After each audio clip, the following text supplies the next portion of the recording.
नमस्कार, मी सुरेश शिंदे. आपण पाहतात तळेगाव टाइम्स. आता आपण तळेगाव दाभाडे येथील ग्रामदेवत श्री डोसनाथ महाराज या मंदिरामध्ये आहोत. साधारण परवापासून या ठिकाणी उत्सव चालू झालेला आहे.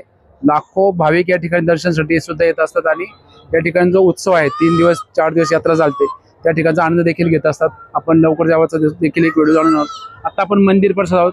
साधारण 2 दिवसापासून या ठिकाणी प्रचंड भाविकांची गर्दी होती. रांगेत थांबून अनेक भाविकांनी या ठिकाणी दर्शन घेतलेले. आता आपण थोडंसं मंदिरातला आतला एक भाऊ जो भाग आहे तो आपण थोडक्यात जाणून घेणार आहोत. तसं जायला असं तरी सोडणार कशाला पाहिजे. आता आपण सोबत या ठिकाणी ग्रामदेव महाराज या ठिकाणी असणारे जे गुरु आहेत ते आपल्या सोबत आहेत. आपण त्यांना थोडक्यात जाणून घेऊ.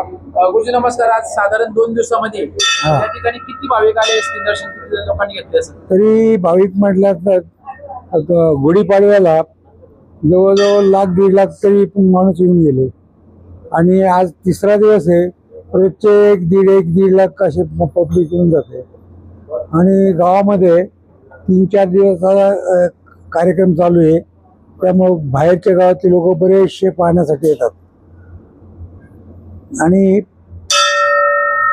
आत्ता सुद्धा सकाळपासून पब्लिक जे चालू आहे ते आत्तापर्यंत 1,00,000च्या पुढे जवळ पब्लिक होत आलेलं आहे.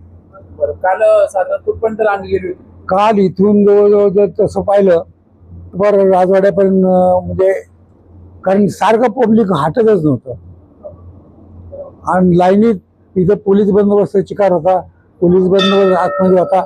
लाईनीने त्यांनी आतमध्ये आम्हाला सहाय्य केलं आणि त्यांचं पण आमच्या फार हे मदत म्हणून त्यांची गेली झाली. चांगलं झालं की कार्यक्रम चांगले केलेत. अजून काय विचारायचं?